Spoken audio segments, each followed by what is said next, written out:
Have you ever had a lead just ghost you?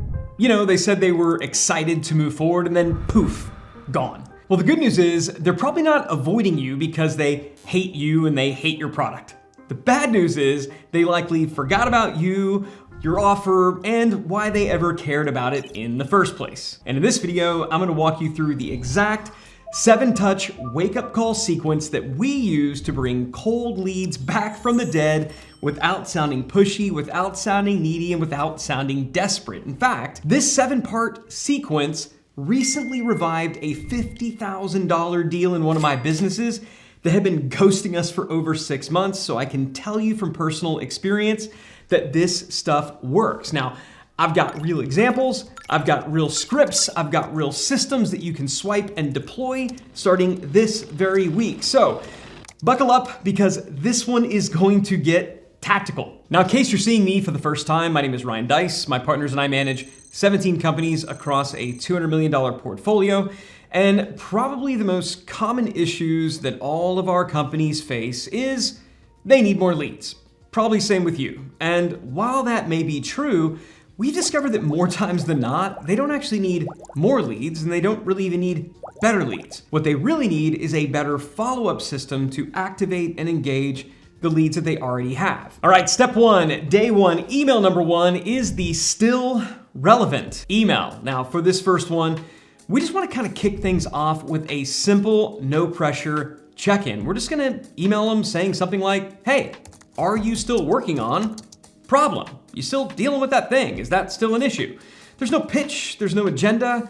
It's just a human moment. It's just a conversation, the kind of thing that you send to a friend. You're not trying to sell. You're just trying to reopen the conversation. You're just trying to start a loop that says, oh yeah, I was actually still working on that. Now, the best way to screw this up is to write a novel where you blather on and on about you and your company and how amazing your product is. Don't do that. Keep it under 20 words, under 10 words even better, and just ask a simple question that reopens the conversation. The more personal it feels, the more likely it is to get read and replied to.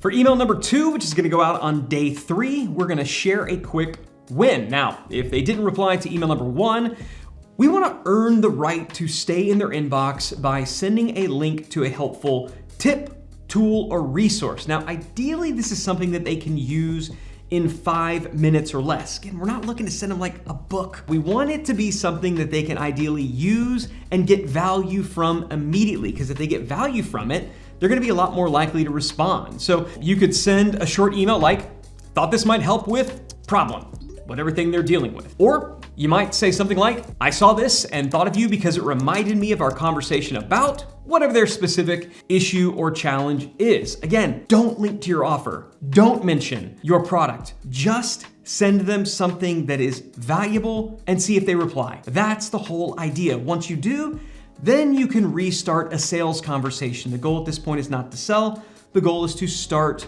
or rather I should say restart, a conversation. All right, email number 3, which we recommend sending on day 5, is the humorous check-in. Now look, if content didn't do the trick, it is time to break out the big guns, and by that I mean humor. The fact is, most follow-ups sound robotic. They say stupid things like, just circling back, or they sound super generic, like just popping this to the top of your inbox, or outright passive-aggressive and desperate. I'm surprised I haven't heard from you yet. Don't do that. Okay, please, I'm begging you, don't do that. It doesn't work, and it just makes you look sad and pathetic. Instead, send them something that's gonna make them smile. One of my favorites is, everything okay? You didn't get eaten by wolves, did you? Now, this is obviously ridiculous, but it breaks the pattern, and it reminds them that there's a real person behind the email. And if you happen to get a laugh, you're likely to get a reply. And again, that's when we can get down to business. And by the way, remember that $50,000 a month deal that I referenced earlier in this video? Well, this was the email that got them to re-engage. That stupid email about you didn't get eaten by wolves, did you? I'm telling you, I know it seems silly, which is why you're likely to skip it, but don't. This email, this one right here, just might be the most powerful one in the entire series. Okay, so for message number 4, which we recommend sending on day 7, we're gonna suggest that you send out a personal video or voice message. Now this works simply because nobody does it. Pull out your phone and record a 20 to 30 second selfie video saying something like, "Hey, name, I saw your name come across my list and I just wanted to check in. If you're still dealing with a problem, I got a few ideas for you." That's it. This strategy is most effective if you've got their mobile number and if you can send it as a text or SMS message, because frankly, those always get open, but it works via email too. Just include a screenshot of your video in the email, link off to the video using Loom or some other hosted video solution. And here's the important thing, all right? I really want you to remember this. Raw beats polished for this video. If you happen to have a fancy recording studio like the one that I'm in right now, don't use it for stuff like this. Just get out your phone or record a quick laptop video and call it done. Authenticity trumps professionalism when it comes to reconnecting and reviving dead leads. All right, email number 5, which you recommend sending on day 9, is the content hook. So we're back in their orbit, but we want to stay in their orbit. And to do that, we want to keep delivering the value. And so the easiest way to do this is by sharing a relevant blog, podcast, or insight.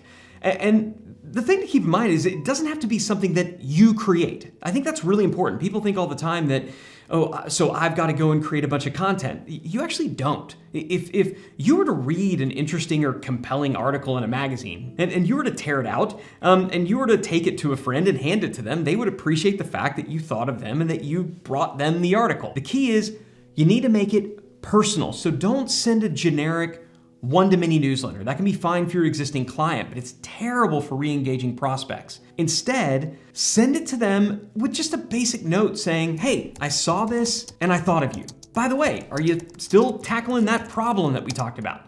Again, we want to try to tie it back to something specific from a past conversation. The more relevant, the better. Okay, so for message 6, which we're gonna recommend sending on day 11, we're gonna actually make a soft offer. Now, this one's a little bit optional because you may not have this, but if you do, it's really powerful. What we're gonna do here is we're gonna invite them to a no pressure event. It could be a webinar, it could be a Q&A, it could be a private training, just something that you're doing already. And the idea is you want to say something like, "Hey, we're doing this free training on some interesting topic for our top clients on this date. Do you want me to save you a seat?" It doesn't have to be in person. In fact, it's probably better if it isn't because it's lower friction that way.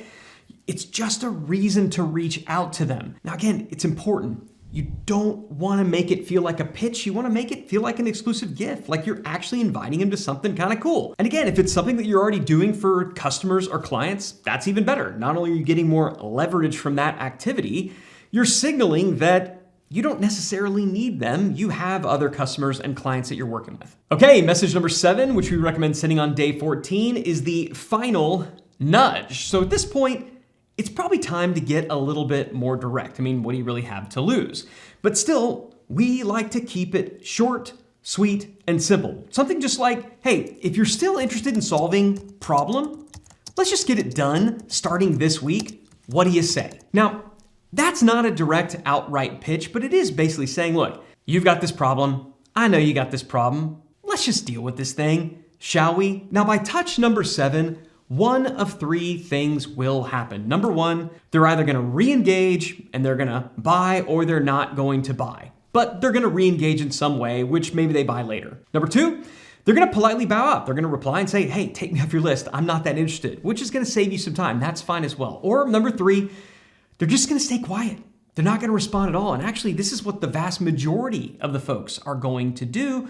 The good news is that you've been helpful along the way. You've been humorous along the way, and you haven't been pushy, which means the door stays open so you can actually go back and repeat this exact same sequence again. So that is the 7-touch wake-up call. It is super simple, it is super respectful, and it is wildly effective. In fact, don't let the simplicity of this fool you. This thing has made me and my partners a lot of money, and if you apply it, I think it's gonna work for you too. If you check the description, you're gonna see I included a link where you can get all the email templates that I mentioned. And if you're ready to put this strategy into action, I recommend that you start with 50 to 100 dead leads and run this sequence exactly as is. and maybe start sending them out manually at first instead of as like some big giant broadcast. And then when it works, because it will, it only always does, then go ahead and automate it so that your pipeline never flatlines again. And if you love systems and tactics that help you make money without stealing more of your time, be sure to subscribe to this channel. Every week I share frameworks like this that help you scale your company without sacrificing your soul. So if you liked it, then great, subscribe, and I'll see you in the next one.